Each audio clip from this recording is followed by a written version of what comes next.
Well, good morning, everyone. And once again, welcome to another live this morning. Hope you're enjoying your your vitamin C. I certainly am. And we'll say hello to a few of our dear friends. And Mike from Norland, numero uno.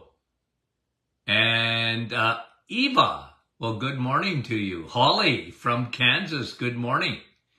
You know what? I missed that. Nouveau Brunswick, Nativity. And Mary from Norwich. Carrie from Nebraska. Fran from Orangeville.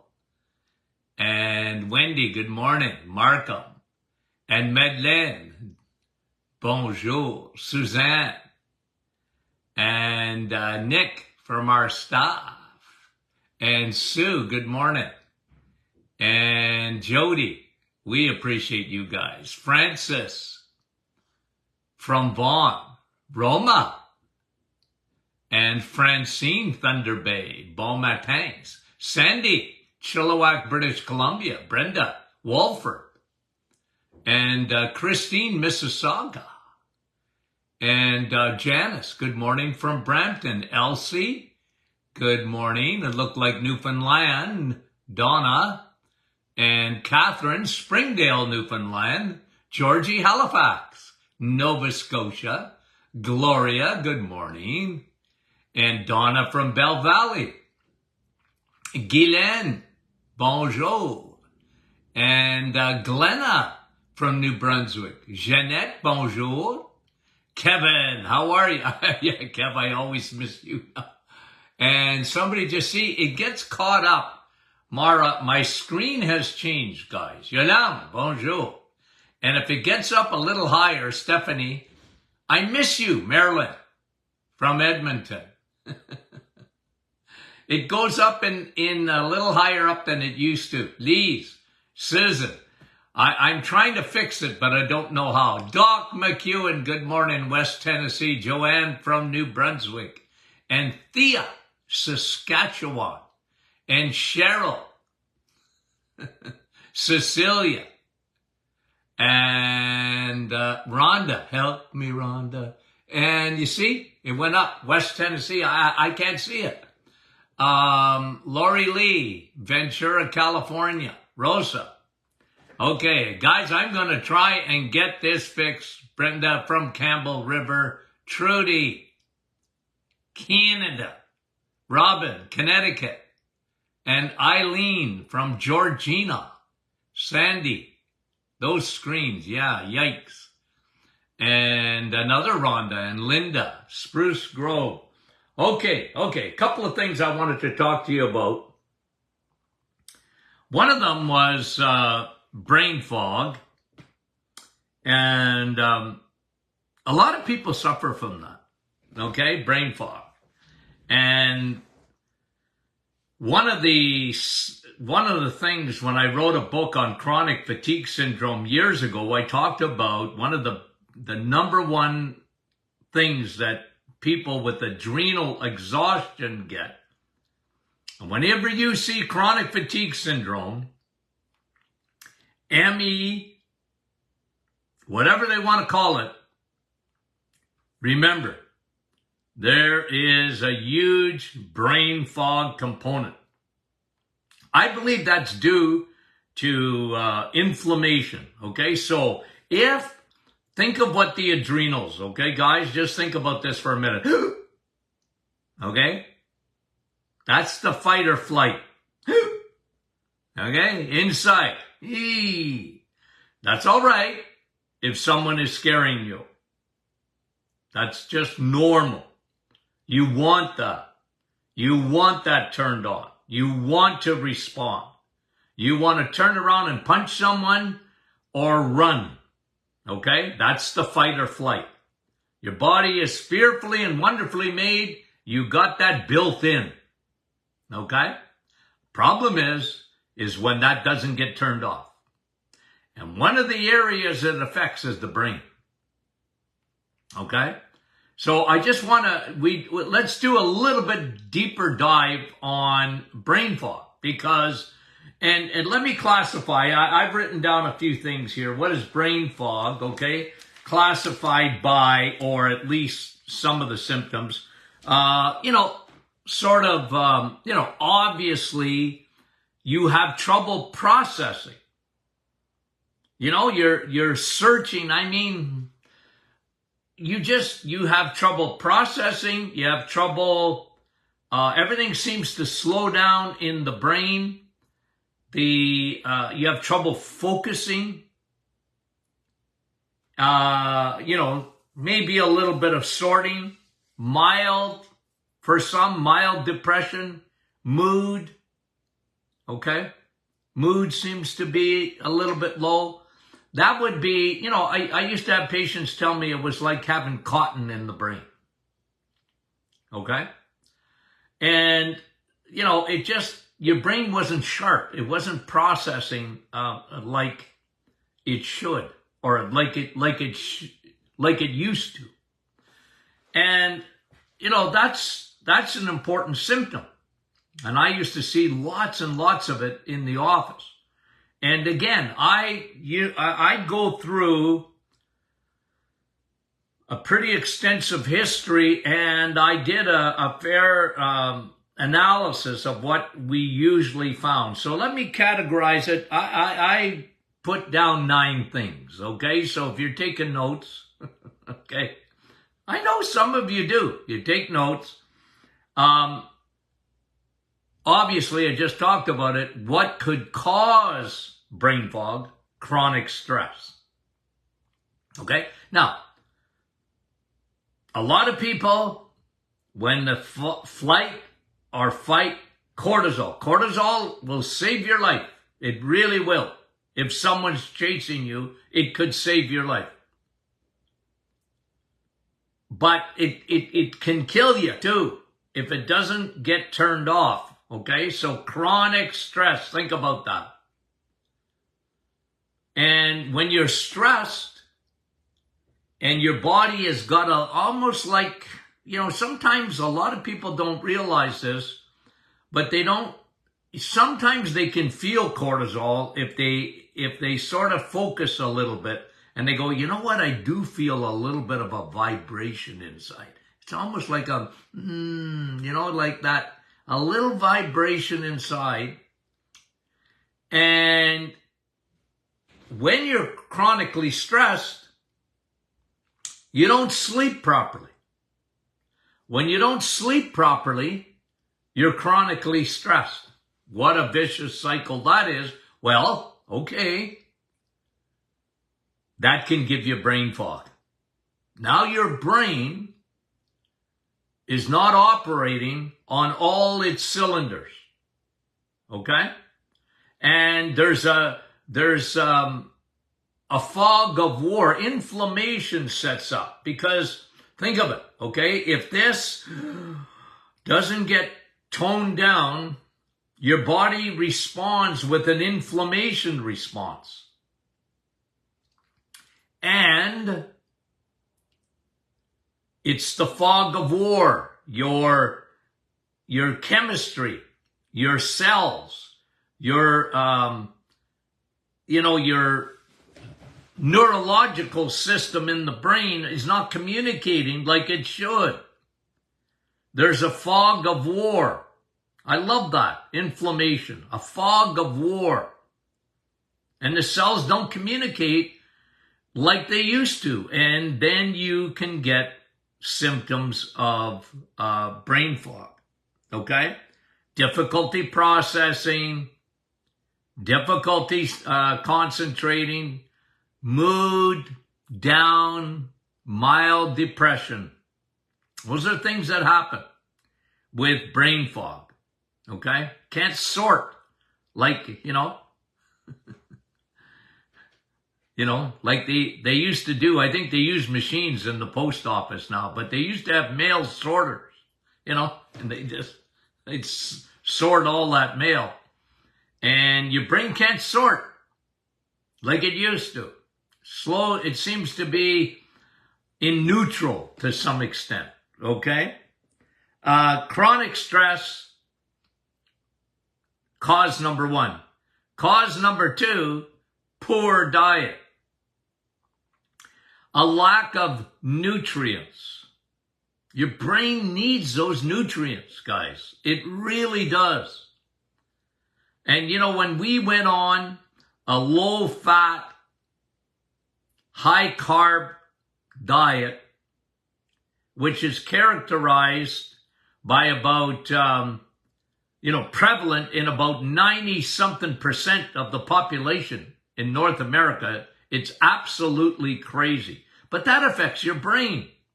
Your brain is the energy center of your body. It is an energy hog. It takes up, it's like the federal government. It takes up 25%. In Canada, the taxes are higher than that. But I'm just telling you that your brain is headquarters, and it demands, it doesn't matter what you eat, okay, in this sense, because your brain's going to take it.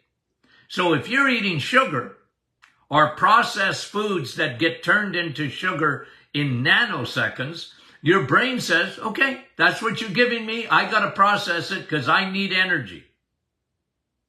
And when you give it bad food, your brain processes it. But the side effects of that are legion in the brain. But one of the things it leads to is brain fog. Your brain needs certain nutrients to function at its highest level. It needs 99% octane. It's why I continuously talk to you about good food. Health starts in the kitchen. Okay? It starts in the kitchen. And it's important. Brain function. Okay? Brain function. And I've talked to you, like when you think of poor diet, I've talked to you about, what we call type 3 diabetes. Alzheimer's. Memory center. Your memory center of your brain, not the only thing. I divide the brain in two. Okay? You have your hypothalamus. And you guys, when you think of hypothalamus, think hormones. Your thyroid, your adrenals, your estrogen, progesterone, headquarters for hormones are in the brain. Okay? And so your hypothalamus, sends messages down to control your hormones. Well, that gets affected by a bad diet. And this is why, people say, Doc, I came into your office with a thyroid problem, and you sent me home eating eggs, meat, and cheese. What's with that? I said, well, you got to start with food. Start in the kitchen. A lot of people, they don't realize that their body is not functioning at a high level. It's running on fumes. And your brain needs that proper energy, guys, because it's just the way you operate. And if you remember that the brain is headquarters, and it's got two huge compartments. One for your hormones, hypothalamus, and the other for your memory, hippocampus. Now, I know it's more complex than that, but isn't that the way it's, I'm a simple guy. I want to divide it so that you understand it. And both those compartments, your hypothalamus and your hippocampus, rely on good nutrition. But if people don't eat well, and I feel sorry for kids today. Because they're being told that don't eat meat. You know, the farmer is not your best friend. Imagine being told that. You know, like guys like Al Gore, they drive me crazy. I think we're gonna have to get rid of the farmer. You know? Oh, you want to talk about making my head explode? I tell you, it is abuse of the worst kind. It's child abuse too. That's what it is. You need good nutrition for your brain. So brain fog, I used to do this all the time in my clinic. Here's what I saw consistently. They were under chronic stress. Let me say this. I never saw a case that was diagnosed of chronic fatigue syndrome or fibromyalgia, because fibromyalgia is part of chronic fatigue syndrome. Never saw a case where there wasn't a stress-related event in their lives. Caretakers taking care of someone that was sick over a period of time, could have been parents, child, you know, family dynamics, stress, finances, divorce. Guys, I was a historian. If you want to get stuff figured out in medicine, you better be a historian. You better take a good history. And I tell you, one of the problems in the art, it used to be called that. Do you know that? It used to be called the art of medicine. Okay? Now, I flunked art. Okay? And that was drawing. I can't even draw a stick man. But you have to learn, if you want to be a good doctor, you better learn the art of medicine. And today, they pump them out. I hate to say it. They pump them out. The pharmaceutical industry has hijacked medical schools. And they're not into history like they should. Okay? I'm not saying they're no good. I'm just saying they're missing something. The old-fashioned doctor was a historian. They took histories. They wanted to know what makes you tick. And that's an important part of a good workup in medicine. Tell me about yourself. Tell me about your history. And it always bothered me.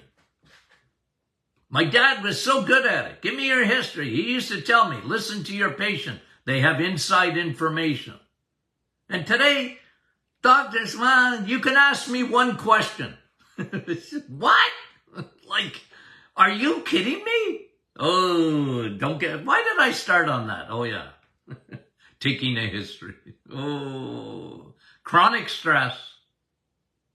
Okay? Chronic stress, including poor sleep. Because, like I said, it's a vicious cycle. Poor diet, carb-loaded. Guys, you have no idea. You have no idea what sugar does. It rewires your brain. And it affects both compartments of your brain, the hypothalamus and the hippocampus. It's amazing. It's amazing what happens when you get off sugar. Okay? You know me. I'm not into moderation. I'm into elimination. Eliminate it. If you're unwell, you better start there. Eliminate sugar. You'll be surprised how your brain headquarters will respond. And like I said, people would leave my office and they probably were shaking their head. Like, Doc, I got a thyroid problem. I got estrogen dominance. And you're telling me to go home and change my diet? Yep, I am. You're telling me to go home and not have any sugar? Yep, I am. And you got to trust me for 30 days. You know, you got to trust me, man, because I know what I'm talking about. And I've had tens of thousands of patients who tried that. Elimination, not moderation. 30-day elimination. Eliminate sugar. And their brain gets rewired. The fog of war. Inflammation goes down. And the synapses in the brain start communicating with each other. It's amazing. Try it. You know, try it. Okay. Alcohol. On the reset, no alcohol for 30 days. None. Nada. Because that can have a big effect on brain fog. Okay? So, again, we eliminate temporarily. Okay? Temporarily. No. We used to have a weight loss clinic and we catch people cheating, especially women. We'd say, well, have you had a little of that vino just before your meal? Stop. Okay. No, we used to insist on it for the 30-day program. Okay. Obviously, you know, goes along with food, certain vitamins. And I'm telling you, guys, this was so consistent. It was unreal. Deficiencies. It was so consistent in brain fog. You know what I'm going to tell you, so ahead of time, but, you know, let's say it for those who are new to this podcast. Almost invariably, people were low in vitamin D and B12. Those two especially. Low in vitamin D and B12. When a doctor will not test your B12 or your vitamin D, they need a spanking on their bum. I'm telling you. I'm making a case again for what it's like in medical school. Because they don't talk about B12 anymore. I talked to a guy on the weekend that was suffering from pernicious anemia. You know what that is? Pernicious anemia? And I hadn't heard that in a while. He said, well, doc, I got pernicious anemia. I said, oh, gee, good. Not good, but it can be treated because it's low B12. But you know what? Here's me, the way I think. Most people have. You know what the word pernicious means? Okay? It's they don't know. It sort of sneaks up on you. But that's what it is for the vast majority of the population. Now, pernicious anemia, they're not making the intrinsic factor. They can't absorb B12, and that is a condition that can kill you. But it's treated with B12. But most people are deficient in B12. You got brain fog? You're low in B12. Almost invariably, almost no exceptions to it over all the years. People would come in, we test their B12, and they were low in B12. And the vast majority of the population is. Why? Why today are we so low in B12? extremely low levels of B12. Oh, doc, my doctor said I got normal B12. Yeah, well, normal is for a mouse, not for you.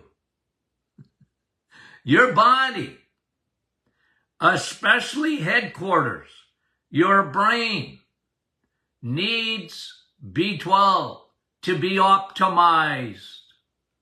And the vast majority of people in the world, they walk around and they've got low levels of B12.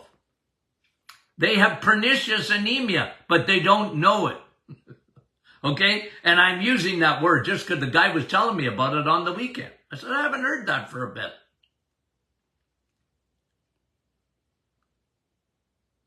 And the vast majority of the population is walking around with low vitamin D2. Not D2. D. Low vitamin D2 because they got low B12. They almost go together. People don't get, they're scared, skinny of the sun. Or they live in Northern Ontario where we don't get any sun. No, I'm just kidding. We've had lots of sun the last couple of weeks. Like, okay? Beautiful. It's climate change. You know what? We're getting our summer. Believe me, the climate will change in the fall or before in Northern Ontario. Okay? We're not growing palm trees up here.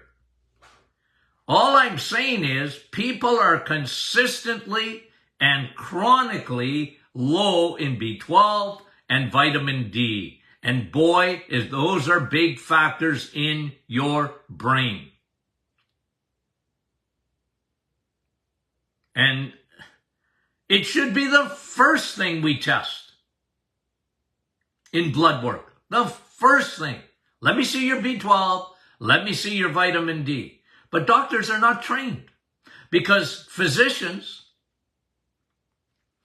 they're trained to do blood work. But, you know, B12, man, I'm not worried about B12. You don't have pernicious anemia. Or I'm not worried about your vitamin D. You don't have osteoporosis. That's all they know. Unless they're reading, they got to read. You got to read journals. You got to stay. It's postgraduate education. Man, that bothers me. I remember this is years ago, you know. I used to,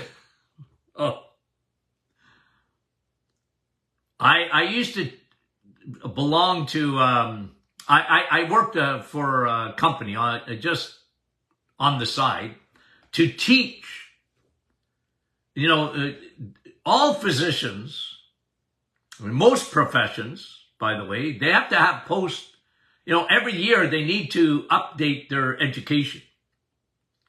So this company I worked for, they used to provide a seminar so doctors could come in for 1 or 2 days and get almost all of their credits that they needed for licensing to keep up their license, and they could get it in 1 or 2 days.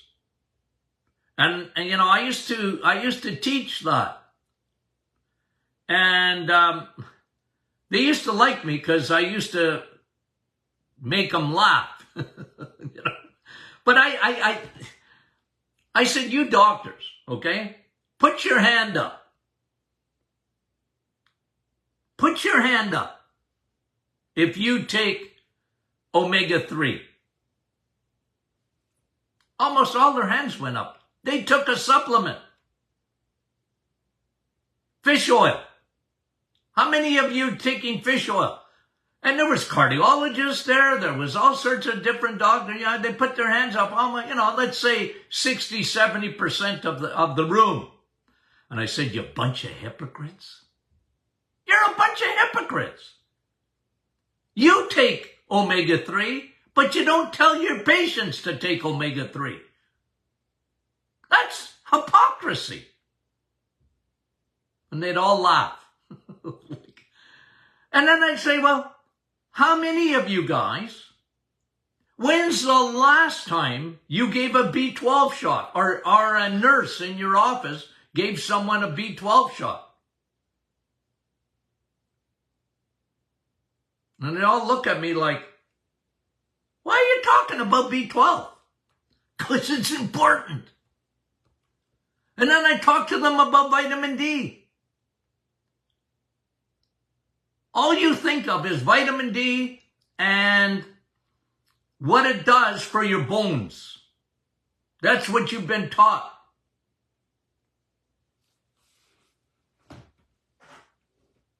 You got a poor education, I used to tell them.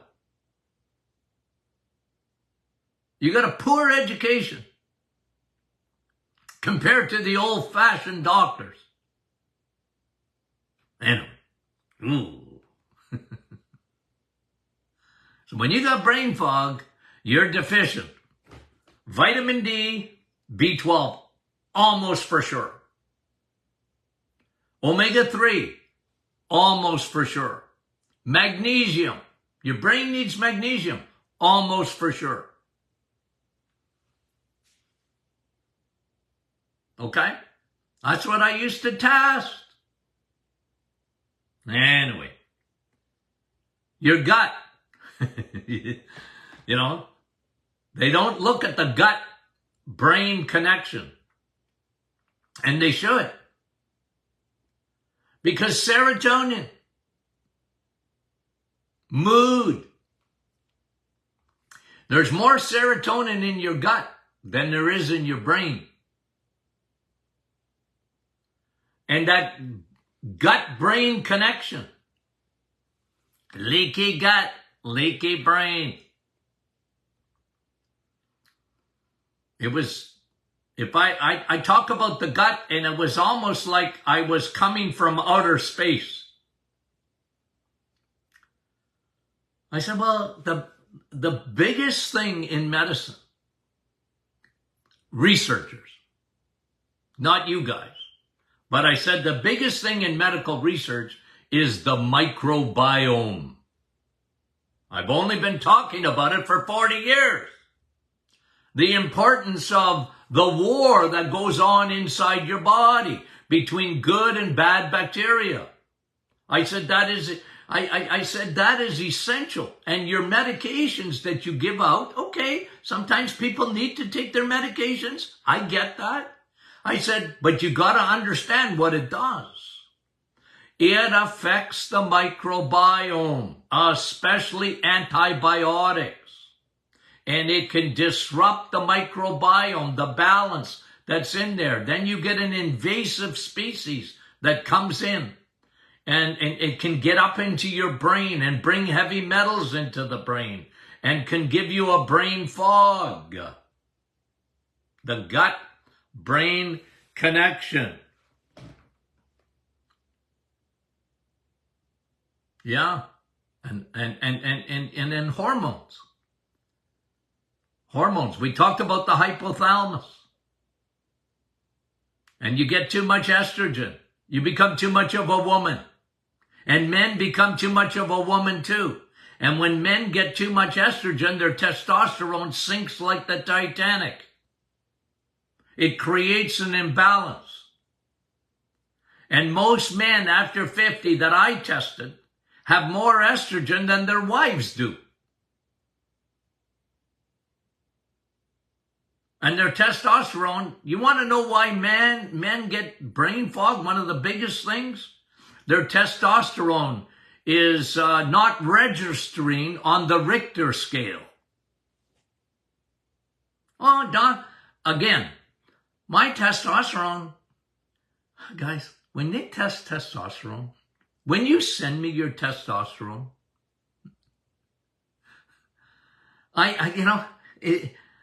the serum testosterone test, what they consider normal is not enough for a man. Okay? It isn't. And testosterone sinks like the Titanic in men. If they don't, be careful. And in women, your estrogen is dominant compared to your progesterone. It's an imbalance. I saw it a lot. It can give you brain fog. Even in post-menopause, it can give you brain fog. Hormones. Again, used to see it so many times. Okay? Thyroid can do it. Okay, that TSH, T3, T4 should be well balanced. And then like a lot of meds can give you, let me finish with this. Meds can give you antihistamines. Over the years that people take those things, and I don't, you got allergies, it's bad. And like when you have an allergy, you got to clean up a lot of things. And you got to figure yourself out because you're usually allergic to yourself too. And there's always a component of leaky gut, and you got to fix that. And it's not always easy to fix. Doesn't get fixed overnight. And you got to figure out what foods bother you. And you got to be your own doctor in a lot of ways. But antihistamines, they can give you, one of their side effects is brain fog. Okay? High blood pressure medication. I mean, millions and millions of people are on high blood pressure. And I'm not telling you not to get on them. I can't do that. I won't do that. But I'm just telling you there's side effects to that. Okay? And anxiety meds and depression meds. And these things have sleeping pills. They don't let you think you're sleeping. You're really sedated. That's different. Your brain can't repair itself. The glial system, okay, your glymphatics in your brain doesn't repair if you're on sleeping pill. I know, doc, but I don't sleep. Well, I said, you're not sleeping. You're sedated. It's different. Sun, steak, and steel and sleep.